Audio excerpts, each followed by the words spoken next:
નમસ્કાર વિદ્યાર્થી મિત્રો, હું યતિન પટેલ આજના વિડિયો લેક્ચરમાં આપનું સ્વાગત કરું છું। ગયા બે વિડિયો લેક્ચરમાં આપણે જોયું હતું કે કેટલીક સંખ્યાઓ, પ્રાકૃતિક સંખ્યાઓ, પૂર્ણ સંખ્યાઓ, પૂર્ણાંક સંખ્યાઓ, સમય સંખ્યાઓ, અસમય સંખ્યાઓ, વાસ્તવિક સંખ્યાઓ, આ બધી સંખ્યાઓનો અભ્યાસ કર્યો હતો। આની સિવાય કોઈ પણ બે ભિન્ન સંખ્યાઓ આપેલી હોય તેમની વચ્ચે સમય સંખ્યાઓ કેવી રીતે મળે એનો પણ અભ્યાસ કર્યો હતો। મિત્રો, તમે ધોરણ 8માં કોઈ પણ સમય સંખ્યા હોય એને સંખ્યા રેખા પર કેવી રીતે દર્શાવવાની એ શીખી ગયા છો। કોઈ પણ સમય સંખ્યાને સંખ્યા રેખા પર કેવી રીતે દર્શાવાય એ તમને આવડે છે, પણ કોઈ અસમય સંખ્યા આપેલી હોય તમને, તો અસમય સંખ્યાને વર્ગમૂળવાળી કોઈ સંખ્યા આપેલી હોય તો એને સંખ્યા રેખા પર કેવી રીતે દર્શાવાય એ આપણે આજે જોઈએ।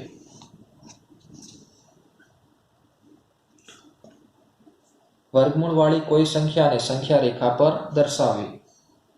વર્ગમૂળવાળી કોઈ સંખ્યા, મેં તમને આગળના લેક્ચરમાં એવું કીધું હતું કે વર્ગમૂળવાળી કોઈ સંખ્યા આપેલી હોય અને તેનું વર્ગમૂળ પૂર્ણ સંખ્યા અથવા તો પ્રાકૃતિક સંખ્યા ન મળે તો એવી સંખ્યાઓને અસમય સંખ્યા કહેવાય। તો વર્ગમૂળવાળી સંખ્યાને દર્શાવવાની છે સંખ્યા રેખા પર, એટલે કે તમારે અસમય સંખ્યા દર્શાવવાની છે। તમને સમય સંખ્યા હોય તો દર્શાવતા આવડે છે, પણ અસમય સંખ્યાને કેવી રીતે દર્શાવાય એનો અભ્યાસ કરીએ। તો પહેલો પ્રશ્ન આપેલો છે કે વર્ગમૂળમાં 2 ને સંખ્યા રેખા પર દર્શાવો। વર્ગમૂળમાં 2 આપેલા છે એને તમારે સંખ્યા રેખા પર દર્શાવવાના। તો સૌથી પહેલું સ્ટેપ કે તમને વર્ગમૂળની અંદર જે સંખ્યા આપેલી હોય તમારે એ જોવાનું કે અહીંયા જે સંખ્યા આપેલી છે એ કઈ બે સંખ્યાના વર્ગોનો સરવાળો થાય। તો અહીંયા વર્ગમૂળની અંદર 2 આપેલા છે, તો 2 છે એ કઈ બે સંખ્યાના વર્ગોનો સરવાળો થાય। તો મેં અહીંયા લખેલું છે પેન્સિલથી કે 2 એ 1 નો વર્ગ પ્લસ 1 નો વર્ગ સરવાળો કરીએ એટલે આપણને 2 મળી જશે કે 1 નો વર્ગ 1 જ થાય પ્લસ 1 નો વર્ગ 1 થાય, એટલે કેટલા મળે? 2। હવે શરૂઆત કેવી રીતે કરવાની? તો આપણે અસમય સંખ્યાને સંખ્યા રેખા પર દર્શાવવાની છે, તો સૌથી પહેલા તો સંખ્યા રેખા દોરવી પડશે। તો સ્કેલની મદદથી આપણે સંખ્યા રેખા દોરીએ। સ્કેલમાં તમે જે સંખ્યાઓ વચ્ચે અંતર રાખો છો સેન્ટીમીટરના બદલે ઇંચમાં રાખજો, કેમ કે સેન્ટીમીટરમાં અંતર રાખશો તો બધી સંખ્યાઓ નજીક થઈ જશે। સંખ્યાઓ વચ્ચેનું અંતર આપણે ઇંચમાં રાખીશું।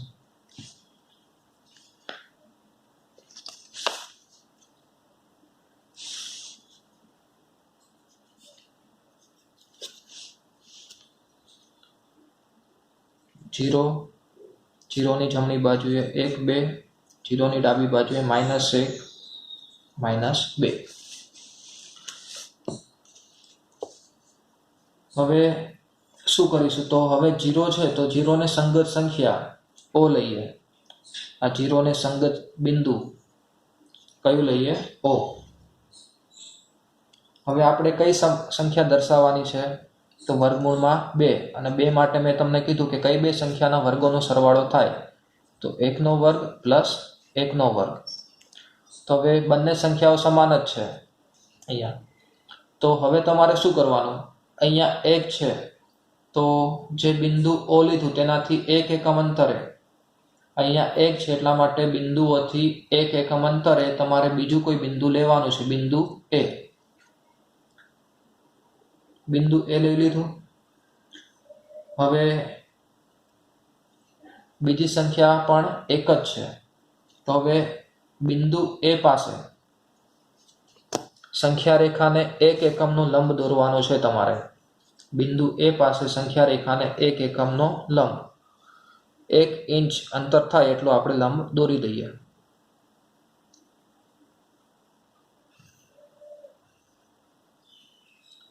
હવે આ લંબ દોર્યો એને આપણે AB નામ આપીએ। લંબ દોર્યા પછી O અને B બંને બિંદુઓને આપણે જોડી દઈએ। મિત્રો, આ જે અંતર હતું એ 1 એકમનું અંતર હતું, તમને ખબર છે, અને આપણે જે લંબ દોર્યો એ લંબ પણ કેટલાનો છે? 1 એકમનો જ છે।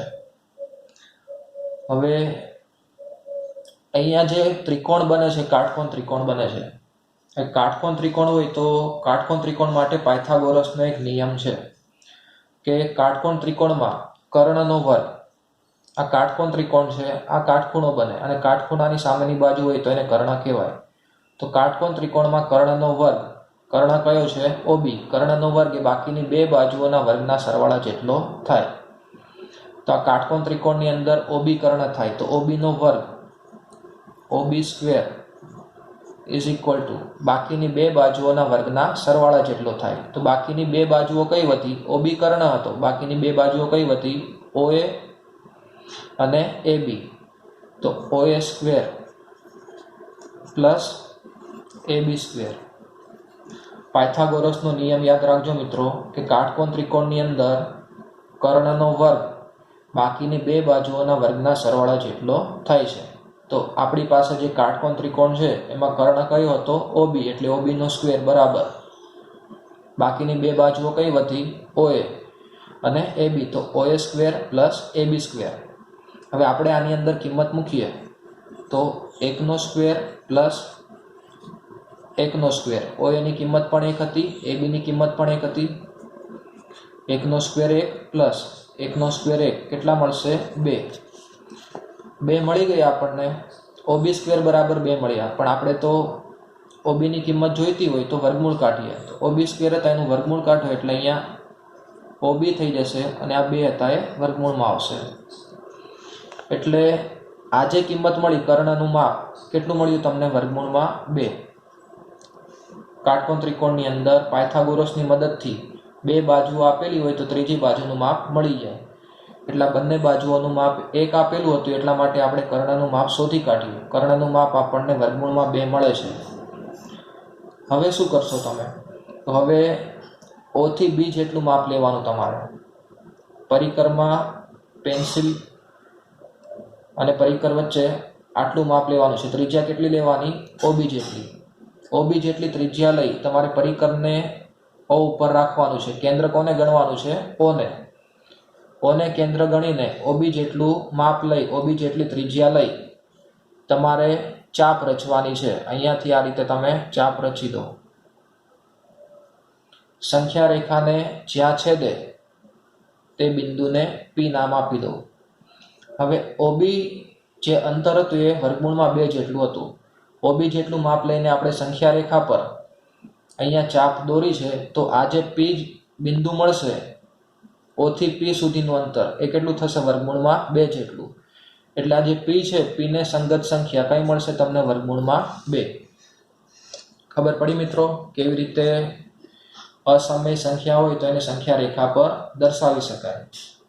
ફરીથી એક વખત ડિટેલમાં જોઈ લઈએ એટલે તમને ખબર પડી જશે. તો પહેલું સ્ટેપ મેં તમને એવું કીધું હતું કે સંખ્યા રેખા પર તમારે જે પણ અસમય સંખ્યાને દર્શાવવાની હોય, વર્ગમૂળવાળી સંખ્યાને, તો જે પણ સંખ્યા આપેલી છે કઈ બે સંખ્યાના વર્ગોનો સરવાળો થાય એ જોવાનું. તો અહીંયા 2 આપેલા હતા. 2 એ કઈ બે સંખ્યાના વર્ગોનો સરવાળો થાય? તો 1નો સ્ક્વેર પ્લસ 1નો સ્ક્વેર. તો સૌથી પહેલું સ્ટેપ આપણે ક્યાંથી શરૂઆત કરી? સંખ્યા રેખા દોરવાની. સંખ્યા રેખા દોરી દીધી. એના પછી હવે તમે જે રીતે રચના દોરો એ રીતે તમારે મુદ્દાઓ પણ લખતા જવાના. સંખ્યા રેખા દોર્યા પછી આપણે પહેલું સ્ટેપ શું કર્યું? તો સંખ્યા રેખા પર O ને સંગત બિંદુ, 0 ને સંગત બિંદુ આપણે કયું લીધું? O. સંખ્યા રેખા હતી એના પર 0 ને સંગત બિંદુ આપણે O લીધું હતું. પછી બીજું સ્ટેપ શું કર્યું? તો સંખ્યા રેખા પર બિંદુ O થી 1 એકમ અંતરે બિંદુ A લીધું. હવે અહીંયા બે સંખ્યાઓ હતી, બંને સંખ્યાઓ 1 હતી. તો પેલી જે સંખ્યા 1 છે તો સંખ્યા રેખા પર બિંદુ O થી 1 એકમ અંતરે આપણે બીજું કોઈ બિંદુ લીધું છે. કયું બિંદુ લીધું? A બિંદુ. એના પછીનું સ્ટેપ કે બિંદુ A પર સંખ્યા રેખાને 1 એકમનો લંબ AB દોરો. હવે અહીંયા બીજી સંખ્યા પણ કેટલી છે? 1. અહીંયા બીજી સંખ્યા હોય એટલા માપનો તમારે લંબ દોરવાનો સંખ્યા રેખા પર. તો બિંદુ A પર, આ બિંદુ A છે, બિંદુ A પર સંખ્યા રેખાને 1 એકમનો લંબ, અહીંયા 1 હતા એટલે 1 એકમનો લંબ આપણે દોરી દીધો AB. એના પછી શું કર્યું? તો એના પછી આપણે O અને B બંને બિંદુઓને જોડી દીધા. ખબર પડી મિત્રો તમને? હવે એના પછી પાયથાગોરસ પ્રમેયનો આપણે ઉપયોગ કર્યો હતો. પાયથાગોરસ પ્રમેય છે તો એમાં મેં તમને શીખવાડ્યું કે કોઈ પણ કાટકોણ ત્રિકોણ હોય તો એમાં કર્ણનો વર્ગ બાકીની બે બાજુઓના વર્ગના સરવાળા જેટલો થાય. તો સૂત્ર લખવું હોય તમારે તો આ કાટકોણ ત્રિકોણ છે એમાં એક કાટખૂણો હોય તો એની સામેની બાજુ કર્ણ થાય એટલે OB કર્ણ થાય. તો OB નો સ્ક્વેર ઇઝ ઇક્વલ ટુ બાકીની બે બાજુઓના વર્ગનો સરવાળો એટલે OA square plus AB square. હવે OA ની કિંમત 1 હતી અને AB ની કિંમત પણ 1 હતી એટલે 1 નો સ્ક્વેર પ્લસ 1 નો સ્ક્વેર એટલે 1 પ્લસ 1 કેટલા થાય 2 મળી જશે. આ તમને OB સ્ક્વેર ની કિંમત મળી છે. કોની કિંમત મળી છે? OB square. પણ આપણે તો OB ની કિંમત જોઈએ છે તો OB માટે શું કરવું પડે? આનું વર્ગમૂળ લેવું પડે તમારે. તો OB સ્ક્વેર બરાબર 2 હોય તો OB બરાબર કેટલા થાય? વર્ગમૂળમાં 2. OB ની કિંમત વર્ગમૂળમાં 2 જેટલી મળી જાય છે. હવે OB ની કિંમત તમને વર્ગમૂળમાં 2 જેટલી મળી ગઈ. OB વર્ગમૂળમાં 2 હોય તો હવે શું કર્યું આપણે? O ને કેન્દ્ર તરીકે લઈ અને OB જેટલી ત્રિજ્યા લીધી. O ને કેન્દ્ર અને OB જેટલી ત્રિજ્યા લીધી અને સંખ્યા રેખાને છેદે એ રીતે ચાપ રચી. સંખ્યા રેખાને જે બિંદુમાં છેદે એ બિંદુને આપણે P નામ આપ્યું છે. તો અહીંયા O થી P સુધીનું અંતર વર્ગમૂળમાં 2 જેટલું થાય એટલે P ને સંગત સંખ્યા કઈ થશે? વર્ગમૂળમાં 2. ખબર પડી મિત્રો કે OB જેટલું માપ લઈ સંખ્યા રેખાને P માં છેદતી ચાપ રચો અને P જે બિંદુ મળ્યું આપણને વર્ગમૂળમાં 2 સંગત સંખ્યા જેટલું થશે. વર્ગમૂળમાં 2 જેટલું થશે. આગળ બીજા કેટલાક દાખલાઓ જોઈએ એટલે તમને વધારે ખબર પડે. હવે વર્ગમૂળમાં 5 ને સંખ્યા રેખા પર દર્શાવો. વર્ગમૂળની અંદર કઈ સંખ્યા છે? 5. તો 5 ને દર્શાવો હોય તો પહેલું સ્ટેપ મેં તમને કીધું હતું કે 5 એ કઈ બે સંખ્યાના વર્ગોનો સરવાળો થાય. તો 5 એ 4 અને 1 એટલે કે 2 નો વર્ગ પ્લસ 1 નો વર્ગ.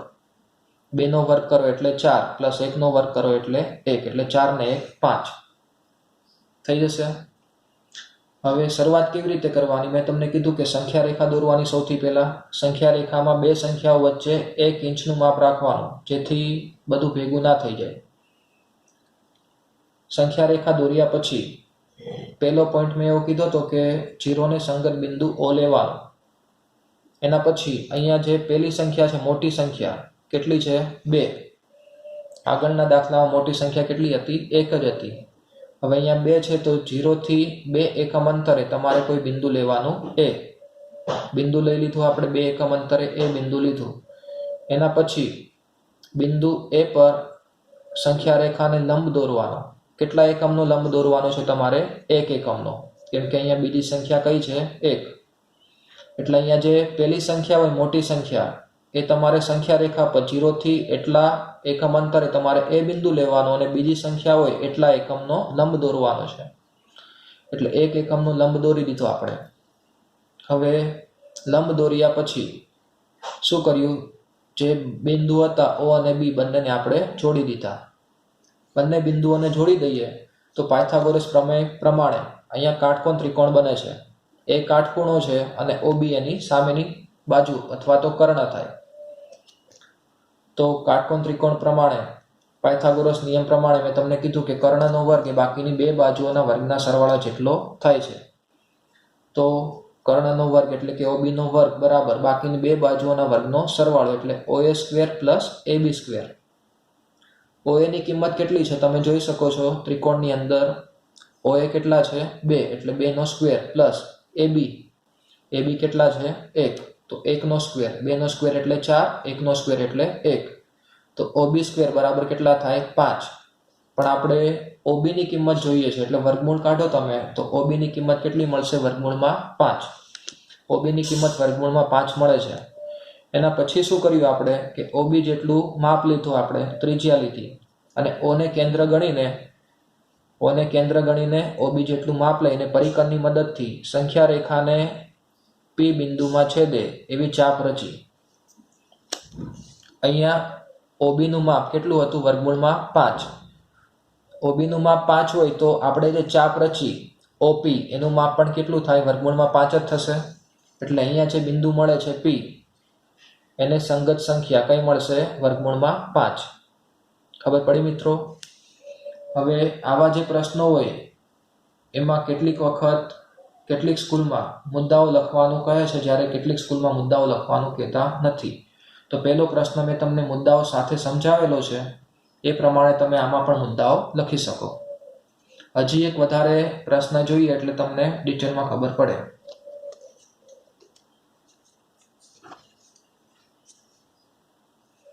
વર્ગમૂળમાં 13 ને સંખ્યા રેખા પર દર્શાવો. મિત્રો કઈ સંખ્યા આપેલી છે તમને? 13. તો પહેલું સ્ટેપ મેં તમને કીધું કે જે સંખ્યા આપેલી છે કઈ બે સંખ્યાના વર્ગોનો સરવાળો થાય. તો તમે વિચારો 13 એ કઈ બે સંખ્યાના વર્ગોનો સરવાળો થશે? તો 3નો વર્ગ અને 2નો વર્ગ. 13 છે એ 3ના વર્ગનો અને 2ના વર્ગનો સરવાળો કરો એટલે તમને 13 મળી જાય, કેમ કે 3નો વર્ગ 9 અને 2નો વર્ગ 4, એટલે 9 અને 4 કેટલા થાય? 13. હવે તમને ખબર પડી ગઈ કે 3નો વર્ગ અને 2નો વર્ગ બંનેનો સરવાળો કરો તો તમને 13 મળે છે. તો હવે કેવી રીતે દર્શાવશો? તો સૌથી પહેલા તો સંખ્યા રેખા દોરી દીધી આપણે 1 ઇંચનું માપ લઈને. એના પછીનું પહેલું સ્ટેપ કયું હતું? 0 ને સંગત સંખ્યા ઓ લેવાની. એના પછી અહીંયા પહેલી સંખ્યા મોટી સંખ્યા કઈ છે? 3. તો આ 3 તમારે સંખ્યા રેખા પર દર્શાવવાનું. તો 0 છે, 0 થી 3 એકમ અંતરે તમારે કોઈ બિંદુ લેવાનું એ. પહેલી સંખ્યા 3 હતી એટલે બિંદુ ઓ થી 3 એકમ અંતરે આપણે બીજું બિંદુ લીધું એ. એના પછી અહીંયા બીજી સંખ્યા કઈ છે? 2. તો બિંદુ એ પર સંખ્યા રેખાને લંબ દોરવાનો છે 2 એકમનો. કેટલા એકમનો? 2 એકમ લંબાઈનો લંબ દોરવાનો. એને આપણે એ બી નામ આપી દીધું, લંબને. લંબ દોર્યા પછી આપણે ઓ અને બી બિંદુઓને જોડી દીધા. ઓ અને બી બિંદુઓને જોડી દઈએ એટલે કાટકોણ ત્રિકોણ બને છે. તો હવે ફરીથી કાટકોણ ત્રિકોણ બનતો હોય તો એમાં પાયથાગોરસ પ્રમેય પ્રમાણે કર્ણનો વર્ગ એ બાકીની બે બાજુઓના વર્ગના સરવાળા જેટલો થાય. તો OB² બરાબર OA² પ્લસ AB². OA ની કિંમત કેટલી છે? OA કેટલું છે? 3 એકમ અંતર. તો 3 મૂક્યા. AB કેટલા છે? 2. તો 2 એટલે 3નો સ્ક્વેર પ્લસ 2નો સ્ક્વેર. 3નો સ્ક્વેર એટલે 9, 2નો સ્ક્વેર એટલે 4. 9 ને 4 13. આ તમને OB² ની કિંમત મળી ગઈ. પણ આપણે OB ની કિંમત જોઈતી હોય તો શું કરવું પડે? એનું વર્ગમૂળ કાઢવું પડે. તો OB નું વર્ગમૂળ કાઢો.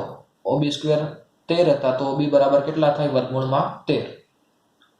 એના પછીનું સ્ટેપ તમને ખબર છે, આ તમને વર્ગમૂળમાં 13 મળ્યા. તો હવે શું કરવાનું? તમારે પરિકરથી OB જેટલી ત્રિજ્યા લેવાની છે, OB જેટલું માપ લેવાનું. ઓને કેન્દ્ર રાખવાનું છે, અહીંયા ઓને કેન્દ્ર રાખવાનું અને સંખ્યા રેખાને P બિંદુમાં છેદતી ચાપ રચવાની છે. અહીંયા OB નું માપ કેટલું હતું? વર્ગમૂળમાં 13. OB નું માપ 13 હોય તો એનાથી જે પણ તમે ચાપ રચો છો અહીંયા, એ ચાપનું માપ પણ કેટલું થાય? વર્ગમૂળમાં 13 જ થશે. એટલે OP જેટલું જે અંતર છે વર્ગમૂળમાં 13 થાય. એટલે P બિંદુ છે અને સંગત સંખ્યા કઈ થશે? વર્ગમૂળમાં 13.